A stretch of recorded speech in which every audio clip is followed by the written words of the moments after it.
relationships. Am I right?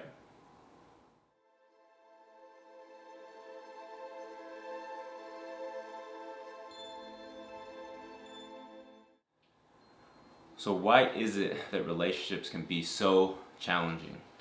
And yet at the same time, they are the source of what so many of us are looking for in our lives. Relationships fulfill this fundamental human need of feeling loved, nurtured, and cared for, and yet often it can be so difficult to have a prosperous and fulfilling relationship. Hold Me Tight is a book by Dr. Sue Johnson. In it, she calls a love relationship the central emotional relationship in most people's lives. It's truly a fundamental need, an emotional attachment much like the need for food, water, and sex. It's easy to see how strongly we desire love in our lives. Our entire culture is built around it in many ways. The issue here is that very few of us are actually taught how to be successful at love and relationships. Much like in all areas of being a human being, there is no instruction manual. You buy an iPhone and you get instructions on how to use it. A computer, this complex machine, it comes with instructions. And then when it comes to our often insane and neurotic minds, there's nothing, right? I mean, what the hell? So, what do? We just do our best. Naturally, it's common to model ourselves after our parents. And eventually we find others to observe. We absorb, we analyze, and we create our own way of being. We take our childhood experience and often trauma, as well as the unique hand that we've been dealt, and we figure out a path through our relationships. The problem with observing others is that they don't know either. Most of the people that we observe in our lifetime have not necessarily done the inner work needed to move past this. Take our parents, for example. They simply did their best with the tools that they had. Much like in our own childhoods, our parents were brought up in a variety of situations and dynamics. We've all just had to play the cards that we were dealt in our attempt to simply survive. And here's the good news. We can do better. We can learn. There is a way. We don't have to settle for simply what is. We can create any relationship that we like. Whatever grand idea you have in your mind of the most beautiful relationship, it can be yours. So let's take a look. How do we succeed in our relationships, and why do we fail? Have you ever looked at your relationship like a project? Just think of your projects at work. Within a project, we have goals, desired outcomes, intentions, clear actionable steps that we can take throughout the project to reach our end game. Have you ever looked at your relationship in that way? Just imagine if you took the amount of energy that you put into your work and instead you put that into your relationships. Right? See, most of us just continue to do our best and we live with the outcomes. We make decisions on a case-by-case basis as needed. When a big problem rears its head or we encounter a major breakdown, we deal with it. Hopefully we learn from it and we continue to do our best. If a loving relationship is our central emotional relationship within our lives, doesn't it deserve more of our attention? Just consider what's at stake. So why not do more? Why not try harder? Why not move into action? Why wouldn't you create what you truly desire versus just accepting whatever is laid at your feet? Why? Now, naturally, I'm going to assume that you do want more. I mean, who doesn't want more or better than what you currently have? I believe one of the reasons we are here is to become the best versions of ourselves that we can. Now, this is not a passive endeavor. It's not the easy path, and this is why many of us are resistant to this path. Just know that those who take the road less traveled will be rewarded. When we talk about success or improvement in any area of our life, that generally refers to being in action. And that is exactly what we deal with on this channel. Action. The same actions give the same results, and new actions give new results. So, As we walk through this, consider what actions currently do and do not exist in your relationships. Today I plan to share 3 in-depth concepts that relate to being successful in your relationships, along with examples of how we fail. The good news is that there is just too much to cover in one episode. So I will be doing a part 2 and adding to these concepts in order to help you create more in your relationships. First is the power of love languages.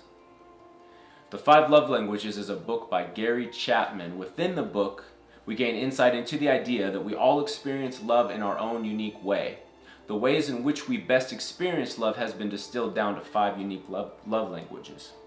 The idea being that for a person to most effectively be fulfilled by love, it must be communicated in a way that truly speaks to them in particular. Sometimes the way in which we show our love can come across in a way that does not communicate well with our partner, almost as if you were speaking a foreign language. It's not enough to simply feel love for your partner. Even showing your love in an inefficient way can be limiting. What happens is that we typically show our love in ways that are most comfortable for us. Naturally, as human beings, we tend to have a resistance to difficult things. This leads us to the practice of seeking comfort, and understandably, this can cause problems. I'll use myself as an example. My primary love language is physical touch. It's through physical touch that I am able to feel fully loved. That might mean holding hands, hugging, kissing. Sometimes my flower will walk by and she graces me with her fingers. All of this works for me and makes me feel loved. So naturally, I am well versed in this language because I have been encouraged by it my whole life. And because of this, it's a common occurrence for me to be very physical with my partner as a means to show her affection. I'm constantly touching her, grabbing her, gracing the skin of her cheeks with my fingers, rubbing her leg, reaching out for her, and I just like holding her. And that's all perfectly fine. She does appreciate that affection in her own way. The thing is, physical touch is not her primary love language. She will never feel truly fulfilled in love through my physical touch. I would never be able to completely fill her gas tank to full by only speaking that language. Her love language is acts of service. For example, if I wash dishes, clean the yard, perform chores around the house, it's through my acts of service that have a way of speaking more deeply to her. And this speaks to her on a much deeper level where she more naturally is able to be filled with love. You see, if I was only to do what was comfortable for me, then she would never feel filled with love. So with that said, go learn your partner's love language and learn yours. Then start practicing. Learn to speak in their language even if it might be a little uncomfortable at first. Second is lack of acknowledgement and appreciation. One area that I find very lacking in many relationships is that of acknowledgement and appreciation. We simply do not often enough let our partners know how we really feel about them. And for you, this may or may not be a difficult exercise to consider. For those that do feel challenged, just remember that we are only speaking about the truth here. This is just about letting your partner know what's true about them. So, try answering these questions. Who are they to you? How do you see them? What do they mean to you? In what ways do they fulfill you? What do you observe in your relationship? And do they truly know? Another area that we fail in our relationships is that the answers to these questions typically only live as thoughts. The thing about thoughts is that they do not actually exist until they are created. And we can fix this. We can speak it, write it down, or take some action around it. It simply must be declared. Consider that your love, feelings, and thoughts do not exist if they only live in your mind. They are not real to your partner until you've declared it. So why would you keep this from them? You've chosen your partner because you care for them and their well-being. And as their partner, you do have an impact on their fulfillment. So do it for them. Third, What is true for you and your relationship? Relationships often feel incredibly challenging, even the healthiest ones. And in those challenging times, we must remember the truth. And again, I can speak for myself as an example. Here are some truths about my relationship. So if I do say so myself, I have an exceptional relationship and an exceptional partner. I call her my flower, and she's also my unicorn. She's like this mythical creature that most even question her existence. And now that relationship is something that I truly had to earn. If I never set out on the difficult path of transformation, I never would have deserved a woman like her. And what has made our relationship as strong as it is that we both built it from a place of growth. We battled within before we chose each other. And that looking within and that journey of growth does not stop for either of us. Because once again, it must be a practice. You are either growing or you are dying. You do not stay the same. Now, we do have a strong foundation that our relationship is built on. We practice cultivating the health of our relationship through counseling, reading, and communication. And yet we still encounter challenges and breakdowns. It's inevitable. My point is, we sometimes need to remember what is true about our relationships.